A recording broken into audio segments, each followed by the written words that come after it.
진짜 신기한 게요. 장사로 잘 되신 분들을 이때까지 한 500명 정도는 좀 만나본 것 같거든요. 그 중에서 진짜 정말 상위 탑티어라고 할 수 있는 9분 정도가 계시는데, 이분들은 장사로 시작해서 넘사벽에 어떤 부를 이루신 분들이었어요. 자산만 해도 그냥 추정치이긴 하지만 50억대 이상이고요. 뭐 100억대도 있으시고, 사실 그분들을 보면서 제가 공통된 특징들이 눈에 좀 들어왔는데 참 신기하더라고요. 어쩜 그렇게 좀 똑같을까 하는 그런 걸 많이 느꼈거든요. 대화를 나누면서도 제가 다시금 좀 느끼게 된 건 그분들이 하는 생각도 좀 비슷했다라는 거예요. 장사 중에는 한 번의 판매로 고수익을 내는 그런 장사가 있고, 또 여러 번 판매를 해야 어느 정도 수익이 되는 장사가 있잖아요. 우리가 흔히 이야기하는 저관여, 고관여가 이런 맥락이죠. 사람들이 별 대수롭지 않게 구매를 하느냐, 아니면 어느 정도 좀 따져가면서 좀 생각을 하고 구매를 하느냐, 그 차이인 거죠. 식당의 경우는 뭐 예를 들면 식당이 가장 좀 보편화된 경우일 것 같은데요. 대부분이 저관여 상품으로 이루어져 있어요.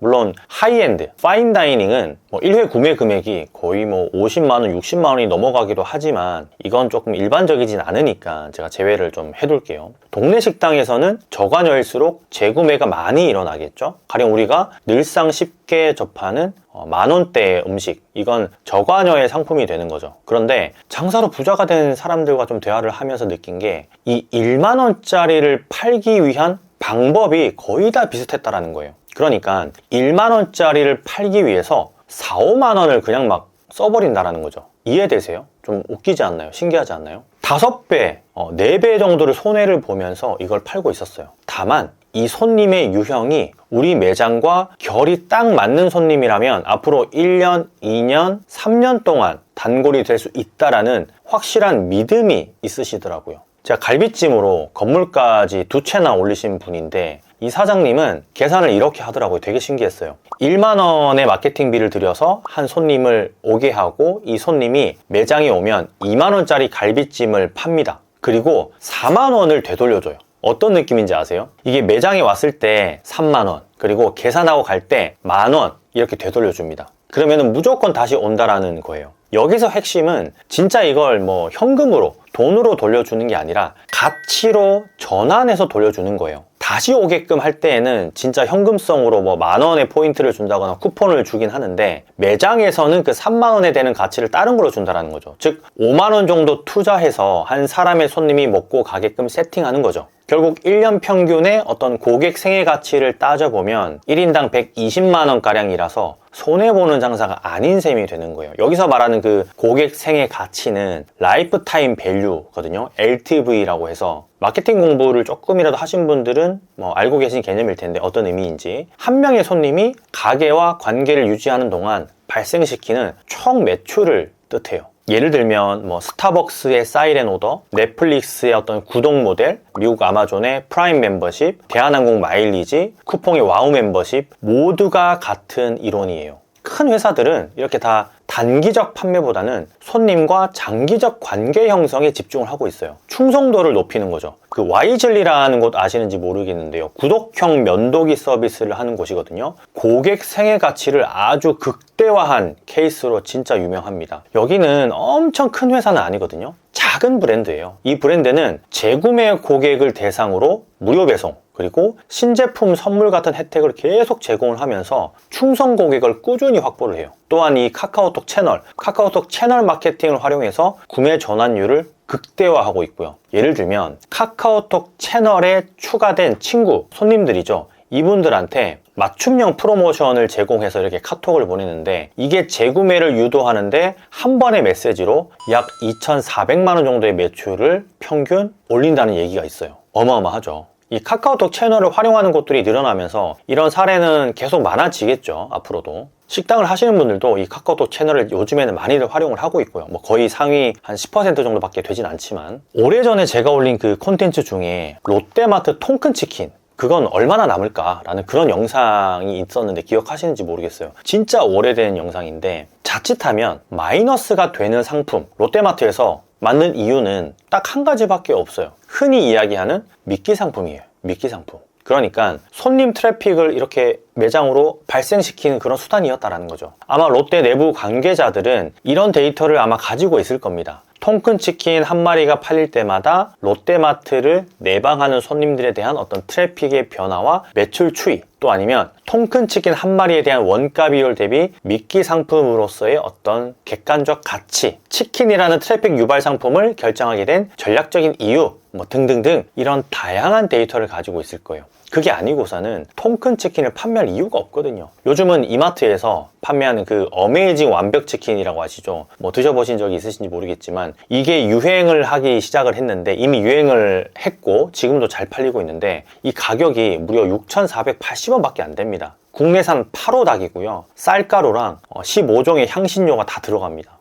엄청 유명해요. 그리고 요즘은 에어프라이기가 집에 다 있기 때문에 포장해 가서 190도에 한 5분 정도 조리해서 먹으면 바삭하게 먹을 수 있기 때문에 배달보다 훨씬 더 저렴한 금액으로 치킨을 즐길 수가 있는 거죠. 그래서 오픈런이 계속되고 있는 상황이고 이 때문에 실제로 이마트의 치킨 관련 매출은 43.8%나 증가했어요. 그리고 치킨뿐만이 아니라 2024년 1월부터 7월까지는 전년 동기 대비 한 15% 이상 추가 성장을 하기도 했고요. 모객 효과를 잘 이용한 케이스인 거죠. 아주 전통적인 10년 전부터 거의 뭐 20년 전부터 쓰여왔던 방식을 그대로 그냥 재현을 한 겁니다. 갈비찜 사장님, 아까 제가 말씀드렸던 그 갈비찜 사장님 와이즐리처럼 초기 투자를 하는 셈이죠. 적어도 외식업은 특히나 소규모로 장사를 하고 있는 가게라면 이런 점을 좀 벤치마킹할 필요가 있어요. 장사로 50억대, 100억대 자산을 이룬 사람들도 대부분의 공통점이 작은 가게로 시작했지만 손님에게 투자해서 고객생의 가치를 높인 탓이 가장 컸거든요. 눈앞의 이익만을 생각한 게 아니라는 거예요. 끊임없는 손님 투자가 필요하고요. 자, 1을 투자해서 바로 이가 뿅 하고 나온다는 개념이 아니라 1을 계속 투자하면 어느 순간에 이가 자연스럽게 나오는데 심지어는 이게 삽이 나올 수 있다는 사실을 꼭 우리는 알아야 돼요.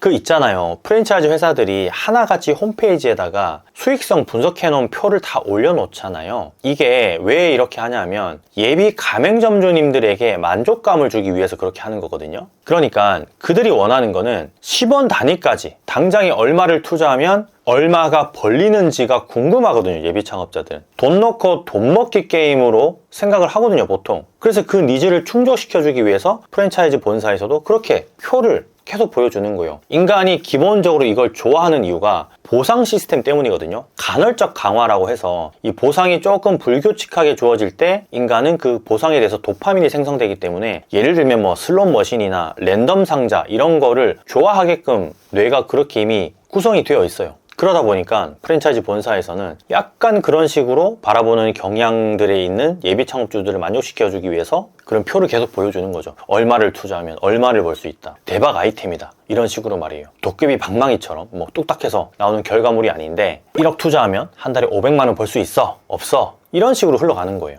이게 손님이 투자하는 거랑 아예 그냥 상반되는 개념이 되는 거죠. 장사로 50억 이상의 자산을 이룬 사람들은 장사 기술에도 진짜 능합니다. 이거 역시 좀 공통된 부분이라서 좀 말씀을 드리고 싶었는데 손님에게 투자하는 거, 제가 초반에 말씀드렸던 그 손님에게 투자하는 거 어쩌면은 장기간 사업을 바라보는 관점에서의 어떤 관록이라고 좀 치자면 기술은 당장에 도움이 되는 것들이 많았어요. 이 장사 고수들의 기술들은. 재밌는 건 마케팅에 대한 기술이었는데요. 거의 다 똑같은 말을 하더라고요. 마케팅에 사활을 걸지 않았다고 말이에요. 진짜 좀 신기했는데 뭐 예를 들면 알고리즘을 분석하고 어떻게 하면 우리 매장이 상위에 올라갈까, 상위에 올라가려면 얼마를 줘야 될까, 이 업체가 잘할까, 이 업체가 뭐 저렴할까, 이 업체는 괜찮을까. 사실 가면 갈수록 늘어나는 그런 어떤 자영업의 비율을 놓고 보면 당연한 집착일 수 있겠죠. 하지만 이 남들보다 잘 보여야 되고 남들보다 더 위에 있어야 손님들의 선택을 받을 수 있다라는 착각을 한다라는 거죠. 장사로 자산을 많이 이루신 분들은 그렇게 얘기를 하더라고요.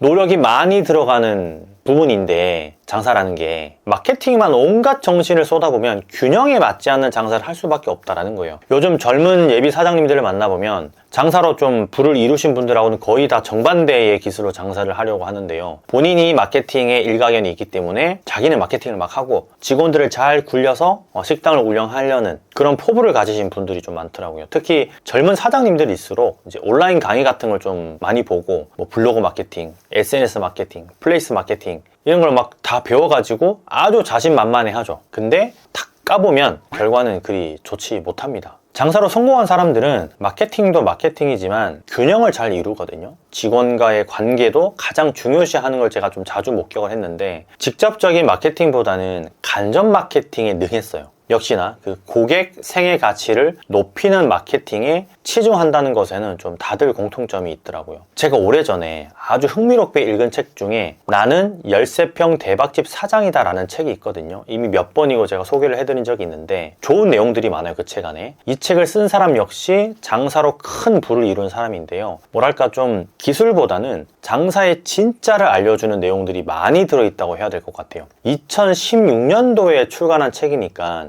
이미 8년이나 지난 책이거든요. 근데 이 책에 장사로 어떻게 하면 돈을 많이 벌 수 있는지 그런 내용들이 아주 명확하게 나오는 책이에요. 물수건을 내놓을 때 이미 승부는 판가름이 난다. 일주일에 8번 오는 손님도 있다. 작지만 강한 매장이 되는 법. 이런 어떤 소제목들이 있는데 어떠세요? 좀 보고 싶다는 생각이 들지 않으신가요? 기술, 테크닉, 스킬 이런 것들을 말하고자 하는 게 아니라 열쇠평의 가게로 어떻게 장사를 했는지를 담고 있는 책이라서 만약에 요즘 많이 좀 힘들어졌다면, 포기하고 싶다면, 가게가 조금 지긋지긋하다면 한 번쯤 읽어보시면 좀 좋을 것 같아요. 제 책 처음 하는 장사 공부도 비슷한 맥락의 내용들이 많거든요. 두 개를 동시에 읽어보시면 아마 큰 도움이 되실 거라고 저는 확신합니다. 제가 직장 다닐 때 식물 영양제라는 거를 파는 영업을 했었는데요. 전국에 있는 농약사를 직접 다니면서 이걸 팔았어야 됐었어요. 한 번 방문으로는 거의 판매가 힘들기 때문에 이제 꾸준히 찾고 거래처를 막 이렇게 터야 되는 1년을 공들인 가게도 있었는데, 그 가게에서 첫 매출이 5만 원밖에 안 나왔습니다. 첫 매출이. 거의 미친 거죠. 1년 동안 제가 한 달에 거의 한 두세 번씩 찾아가면서 공들인 가게인데 기름값, 판촉비 이런 것만 하더라도 사실 수백만 원은 될 거예요. 그리고 이제 시간이랑 노력을 생각하면은 적어도 한 3천만 원 이상의 매출은 나와야 되는데 진짜 안타까웠죠. 좀 허탈했고 많이 힘들었습니다, 그때. 그런데 그때 제 담당 상무님이 계셨거든요. 그분이 저한테 엄청 칭찬을 해주시더라고요. 오히려 더 자주 찾아가서 고민도 좀 해결해주고 얘기도 들어주고 하면서 그렇게 하면은 좋은 결과가 있을 거라고. 진짜 눈 딱 감고 그렇게 했는데 정확하게 그로부터 3개월 뒤에 꾸준히 이 발주 금액이 높아져서 거의 연간 억 단위로 탄탄한 거래처가 됐어요. 제가 그 회사를 나온 지도 벌써 한 10년이 넘었는데 아직까지도 거래를 하고 있다는 제가 얘기를 들었고요. 저 때문에 이제 거래를 시작을 했지만 제가 퇴사했다고 해서 거래처를 바꾼 게 아니라 회사와 아주 잘 이어진 그런 케이스죠. 이건 회사의 어떤 선제적 투자, 보는 안목, 그리고 추후 관리까지 3박자가 잘 맞아떨어진 거예요. 고객 생애 가치는 이미 10억이 훌쩍 넘어갑니다. 그 매장 같은 경우는. 그렇기 때문에 고객을 키운다고 생각하시면 돼요. 육성한다고 생각을 하시면 돼요. 모든 장사가 이렇게 투자한다고 해서 높은 매출이 언젠가 나오리라는 보장은 없겠죠, 당연히. 다만 분명한 건요, 진짜 장사로 부를 이룬 사람들은요, 한 명의 손님이 올리는 그런 고객 생애 가치, 그런 것들을 무조건적으로 먼저 생각해요. 육성시키고요. 눈앞의 이익이라든지 단기주의, 그런 것들은 크게 도움이 되지 않는다라는 거죠. 지금 당장에 500원, 1000원, 2000원, 3000원 이런 거 아까워해서는 안 됩니다. 장사로 50억 이상, 100억 이상 부자가 된 사람 중에 한 분이 진짜 기억에 남는데, 그분은 손님이 1년 동안에 우리 가게에서 얼마를 결제했는지까지 다 표로 만들어서 관리를 하는 걸 본 적이 있어요. 요즘은 아주 쉽게 그냥 데이터로 다 관리할 수 있는 프로그램이나 툴들이 좀 많아졌잖아요. 근데 그때는 그런 게 없었는데도 불구하고 그걸 다 기록해가지고 그래프로 볼 수 있게끔 해놓으셨어요. 진짜 깜짝 놀랐습니다. 이런 거를 눈으로 확인을 한다면 더 손님한테 집중하고 잘하게 된다고 그것들을 관리하고 계셨던 거예요. 당장의 눈앞에 이게 굴복하지 않고 말이에요. 장사하면 무조건 대박 나는 사람들, 결국은 손님한테 투자를 하더라고요. 제품에도 투자를 하지만 균형을 잘 맞춰서 직원, 손님, 제품 이렇게 균형 있게 투자를 다 하시더라고요. 그 중에서도 고객 생애 가치에 대한 이해가 높고 단순히 매출적인 측면을 보는 게 아니라 그 뒤로 이어질 것들을 생각하면서 그렇게 투자를 하는 거였어요. 사실 어떻게 보면 장사로 50억을 버는 게 비현실적으로 느껴질 수 있는데요. 장사가 커지면 충분히 가능한 일입니다. 우선 5천만 원을 목표로 세워놓고 1년에 5천만 원 순이익을 달성하기 위해서 손님한테 한번 투자를 해보세요. 곧 달성할 수 있을 거예요. 댓글로 손님에게 어떤 투자를 하고 있는지 한번 알려주시면 좋을 것 같아요. 제가 하나하나 꼼꼼하게 읽어볼게요. 이 영상을 보고 또 따라 하셔도 좋아요. 지금 나오는 이 영상을 보시면 어떤 게 손님한테 투자하는 건지 알 수 있거든요. 한번 다 같이 보시면 좋을 것 같습니다. 감사합니다.